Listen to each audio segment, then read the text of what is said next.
In the men's middleweight division, we got the UFC debut of Canadian Julian Leblanc coming in at plus 115, going up against Robert Valentin, who comes in at minus 135.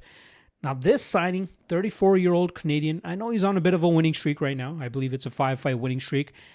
Kind of puzzling to me. There's nothing that really jumps off the page about Leblanc that makes me seem or see why the UFC was in a rush to sign him. He's 34 years old.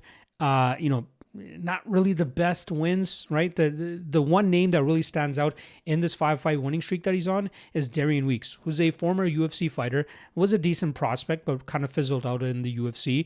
But that was a fight where Leblanc was losing 99% of the fight. He did a decent job in terms of working back to his feet whenever he was taken down, but he couldn't get his back off the cage. Weeks did a great job in terms of constantly pushing up against the cage, staying active with damage of his own.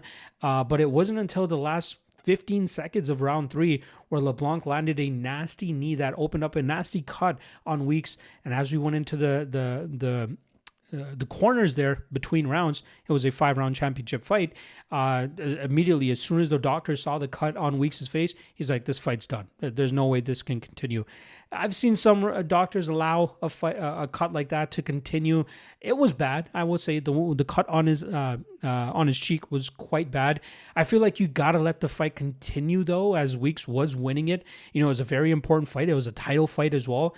But considering Leblanc's only real success in that fight was landing that knee, I wasn't that impressed with that win. It is what it is. Then he goes out there and beats a Ryan Rohovich, who I know of, a guy that is just a journeyman on the Canadian MMA scene, doesn't really put up much of a fight. He's athletic. He has some, I believe, karate skills, but like a guy that can be easily broken and beaten just as Leblanc did, finishing him in the second round of that fight. But there's nothing really special about Leblanc that makes me believe that the UFC really needed to sign him other than to fill out a roster spot for this Canadian fight.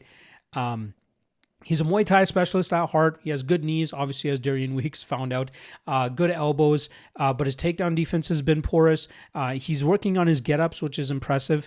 The two fights that he lost were to guys that were able to ground him and grind him out. But that's where he seems to struggle the most. But he's not even that special of a Muay Thai specialist, which again is surprising to me why he got signed to the UFC. Anyway, he's going up against Robert Valentin, who is looking for his first UFC victory. Now, I believe officially he is 0-2 in the UFC. That loss against Ryan Lauder was an Ultimate Fighter finale fight, which did take place on a UFC card, but I believe the UFC doesn't technically count it as a UFC fight. I could be wrong. But the fact of the matter is he is 0-3, even after making it to the finale of The Ultimate Fighter. On The Ultimate Fighter, he looked like, a madman, right? Quickly finished Yanis Bashar, was able to catch Paddy McCrory in a submission, finish those guys with relative ease, and then getting to the finale, he went up against a tough wrestler in Ryan Lauder, who was able to take him to the ground and eventually found a TKO in the second round. The Torres Finney fight, that was a tough one, right? We know what Finney's game is. This guy constantly looks to take guys to the ground and smother them without doing a whole lot of real damage. So much so that Valentin actually got one judge to score that fight in his favor, even though he spent about 14 minutes on his back because he was the one landing damage off of his back, which I believe there is a good enough case that Valentin actually deserved to win that, considering the criteria is not control, it's damage, and the guy that was landing damage was Robert Valentin, even off of his back. But then he had the tough task of going up against Atiba Gauthier last time around, and we all know how that went. He got walked through, he got finished. It was pretty unfortunate, but very, very unfortunate. But now UFC is still trusting him enough to bring the violence that he had on The Ultimate Fighter to the UFC, and I think that's why he's getting this opportunity. He's a Muay Thai specialist, very good knees, very good elbows. He's very aggressive, especially when he feels like he has enough of an advantage over his opponents. And he's slick with his submission game. For a Muay Thai guy, he does have some sneaky submissions, just as he caught Paddy McCrory in. So, I'm glad the UFC is still giving him another shot. Maybe they're like, hey, this guy fought Atiba Gauthier for us. Let's give him another shot to try to save his UFC roster spot. He's trained all over the world. I think he was at Bang Tao for a little bit. I believe he spent the majority of his camp in Las Vegas this time around, looking to really sharpen up his skills with Dewey Cooper and that striking system that he brings to the table. But I think Valentin is quite underrated. A lot of people hold that Ibo Aslan loss that he had from 8 years ago against him still, and I believe he's very much improved since then.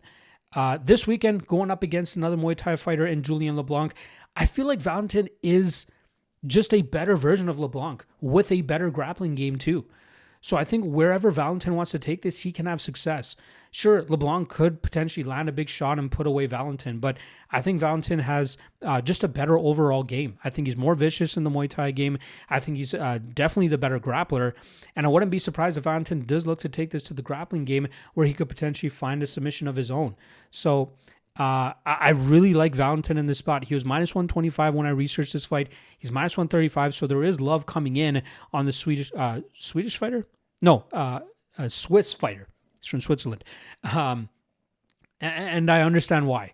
The only thing that's keeping me from having, I have pretty good confidence in it. But yeah, I really like Valentin in this spot. I think he finds the finish. I think he gets a submission and he forces Julian LeBlanc to tap. And I think it looks quite dominant as well. So I'm going to go Robert Valentin. I'm going to go Valentin by submission.